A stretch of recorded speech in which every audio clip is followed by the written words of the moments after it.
Well, here we are again. This is the easiest way for me to make my point and get it across. Text messaging, I don't know, just doesn't seem to quite carry the message. So we're at another crossroads. Let's talk about California Taco. I invested money and your mother invested money to build this business. I invested time and your mother invested time. We built this business. It's grown to a point where right now there's Adrian, there's Joker, there's Jonathan, and there's Mark. And then there's your mother. There's 5 people down there. Nobody's getting rich. Nobody's making a fat salary. But there is 5 people down there. We started out with your mother and I, and Adrian helping in the kitchen and doing deliveries. Business has grown. It's pretty much doubled with what we needed for help. That being said, we are in COVID lockdowns. We have been fighting this BS coronavirus, ridiculous man-made situation, for whatever that is worth. Everybody has their opinion.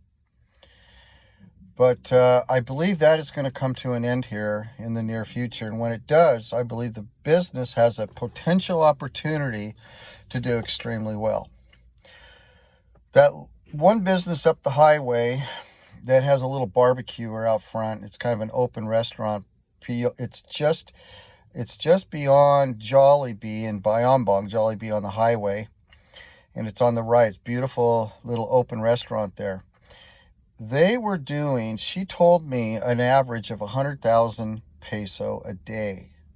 That's the woman that wanted me to set her up in business doing California Taco out of her location up there. That being said, all she was serving is Filipino food. It was good food, really good food. But we have authentic Mexican food. We have something nobody else has. We have no competition. So if she was doing 100,000 peso, that's before COVID. And then, of course, COVID crashed her business, and she's had nothing but problems and trouble and shutdowns and issues, major.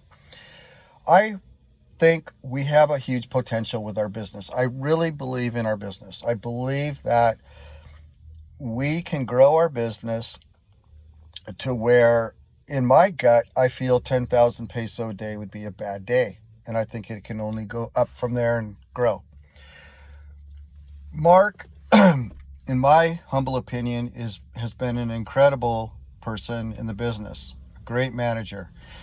He's keeping really clean books. He's very personable. He's helping in the kitchen. He's working with clients, customers. He's friendly. He's outgoing. He's an all-around encompassed asset to the business. Now, we all have our talent, gifts, and skills. I couldn't do Mark's job, and Mark can't do Adrian's job to the importance and the value that Adrian is in the kitchen. My point being, Mark is valuable at what he's doing as a bookkeeper. I'm going to move my phone. I don't like it right there. And I don't think we can afford to lose him. You may disagree. You may think, oh, he's replaceable. No problem. Dime a dozen. I don't believe that. I believe that a cook or a waitress is a dime a dozen. But I don't believe a manager of his skill level is a dime a dozen. Adrian is incredible in the kitchen, and he's doing a significant job. He's skilled, he's talented, he's attention to detail, and I know you're going to watch this video, Adrian. That's good. I want you to hear this from my heart. We can't replace you. You're not a dime a dozen. You're doing a job that very little people can do. Joseph came to us, and I'm sorely disappointed with Joseph. Adrian, I believe you're doing a better job than Joseph was, and I believe that you're more valuable than Joseph, and he has some kind of a degree. Okay, so that's where I put you, Adrian. You're awesome. You're doing a great job. But Mark is able to keep the books. If you don't keep the books, and Ronnie and Bernadette, you will appreciate what I'm saying, you will fail. You've got to have clean books. You've got to be able to look at your numbers and see your profit and your loss and understand where you're going and where you've been to predict your future. So right now, I look at California Taco as it is right now. Your mom being there, Joker, Jonathan, Adrian, Mark, and I see a pretty awesome situation. And I see things are moving very well. The gears are well greased. We got serious problems. Your mom's going to be gone in in 2 weeks. I'm buying her a ticket to fly here. She's the greeter. She's the one that makes the customers feel welcome. She's the one that takes care of the dining area with the customers. Very important. Mark can do that a little, but he's the bookkeeper. He's the accountant. He's keeping track of all the numbers. Very important. Mark talking about leaving us. With those two people gone, I see the demise of California Taco. I don't see anybody that I could replace either one of them with anytime soon. If you do, then that's great, but I don't see it. Very hard to find those two people.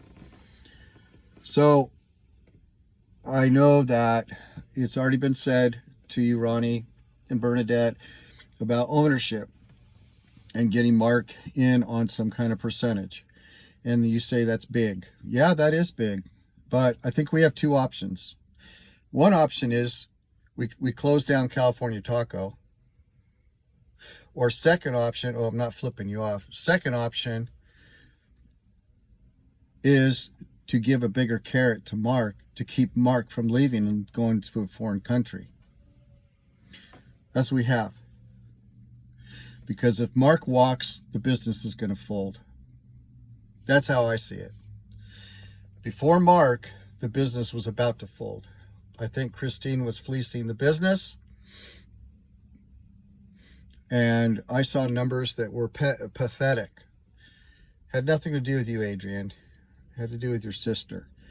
The numbers were crashing, and I saw days that were 1,000 peso, 1,500. Not enough to keep the business doors open.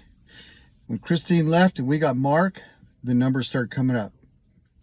And now we're having a bad day about 4,000. On a good day, we've been having some 6,500 peso days. So I see a change in management made a big change in the growth and success of the business. Losing Mark, I feel you'll lose the business. I say it once again.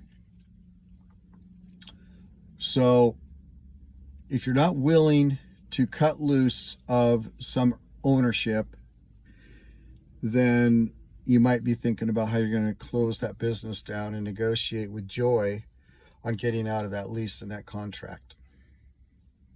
I think that's our options. I cannot think of who is going to sit at that counter and who is going to greet the customer.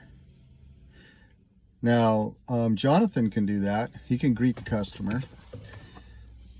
But I don't see anybody that's going to get on that laptop and data entry all the purchases, all the payroll, all the rents, all the utilities, all the things to calculate our profit and loss. I don't have anybody to do that.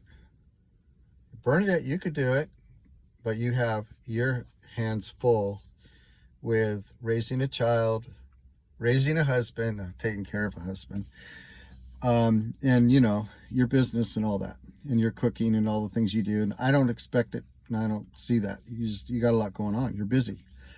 So seriously sit down and talk this out. And Ronnie, I don't know, but my suggestion is that you sit down with Mark, eyeball to eyeball.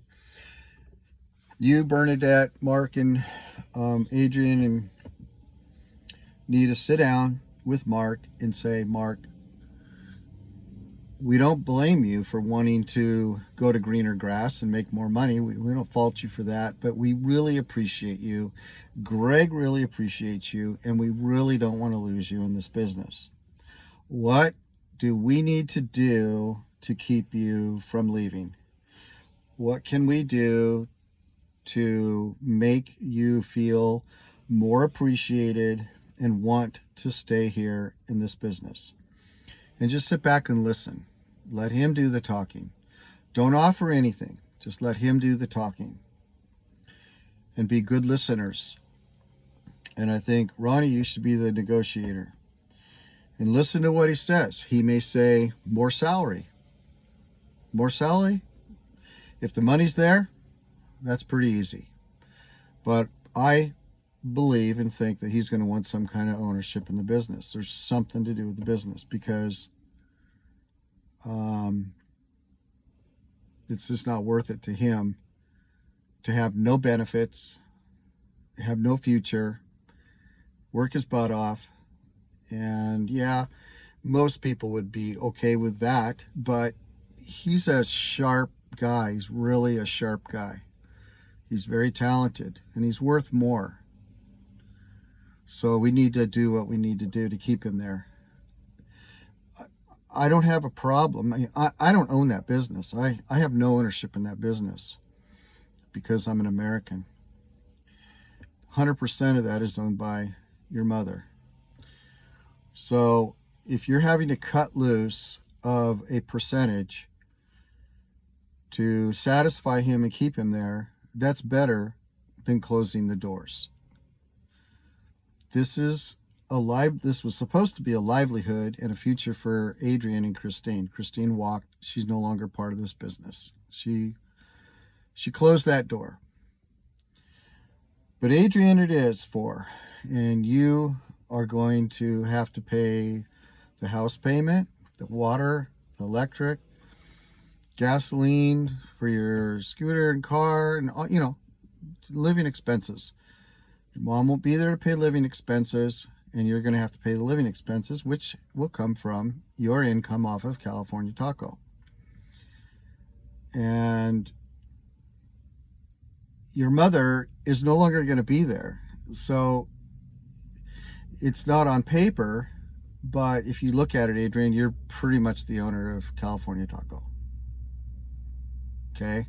You may not think it or feel it, and you may have that whatever attitude, whatever, but it's your business. We're leaving this to you. We're leaving this for you to take care of and be responsible for, and continue to do the great job that you have been doing. And the serious attitude you have towards this business, we appreciate, when you go down there and you work your butt off in the hot sun and you're not feeling good, your eyes are swollen, you go to work. I appreciate that. That's a great thing. That's like, wow, that's awesome. And you take this very seriously, and I appreciate that. But like I said, we all have a different hat in the business. My hat in my world of work is I'm a salesman. I'm a promoter. I'm a business builder. That's what I do. I'm not a bookkeeper. I'm not an accountant. And I suck on computers. I'm a salesman. You're good in the kitchen, and you're great teaching the employees, and you're really good with all that. Very important. Mark is good on the laptop. He's good with data entry. Okay. Bernadette, you're great in the kitchen. You make these freaking incredible cakes and buns and food. You're great there. Ronnie, you're a great professor. You instill knowledge in the minds of these young kids. We all have our skill. We all have our talents. God gave us all different talents. So you guys talk about it. You guys figure it out. I will support whatever you guys want to do. I just want, at the end of the day, to have a successful business where Adrian, my most important part, that you're taken care of. I love you.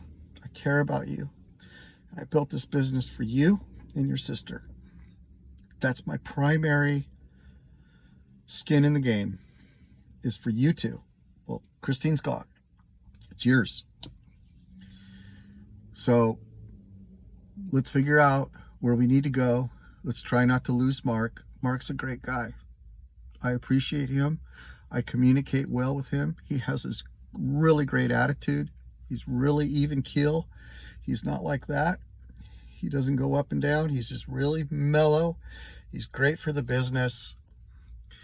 And I believe when COVID goes away completely and all the mask mandates and the lockdown mandates and all the BS is gone, I really believe this business can do something and go somewhere and really make it big. I believe that. And that's in my heart. I love you guys. I appreciate you guys. We can all work through our challenges and problems. We just need to be optimistic and look to the future and just have a positive attitude, and I think things will all work out. I am pretty much still in shock that last night I was sitting on the couch really down and depressed, and I've been having a really rough time waiting for your mom to come here, and all of a sudden an email came in from the embassy, and God knew that it's time. I couldn't wait any longer. I just miss her so badly because she's such an incredible person, and I want her in my life every day. So I know that God answers our prayers. I know that God wants to help and support us to be successful and to make the best of our lives. He gave us our lives, and therefore He wants us to be happy. So I wish you guys the very best. Run any ideas past me that you want to. I think I pretty well said what I said, and I think we are clearly understanding each other. And I'll support you guys, whatever you guys decide to do. I'm not going to be down on you, I just want to support you to have a successful business. If you can keep Mark and we can continue to grow this business, we're going to need somebody. I don't know why, but the name Myra Boutai keeps coming to my mind. I don't know why, but Adrian, Myra, President Boutai's daughter. I think she's in college, but maybe she could replace your mom. I don't know. She just seems like a really outgoing, sweet person that could be groomed to do a good job as a waitress and a greeter for California Taco, if you will. Replacing your mom is going to be difficult, but your mother did a great job making people feel welcome and friendly, and just really made them feel good. And you don't find that in most restaurants that you go to. You don't find that really fun attitude and that outgoing energy that your mother had. And your mother has a passion for what she does, and we need to find that. We really need to find that if we could keep Mark and keep everything going and start increasing our revenue and take care of our people financially, so everybody feels like they're making enough money. Anyway, you guys take care and good luck. Keep me posted.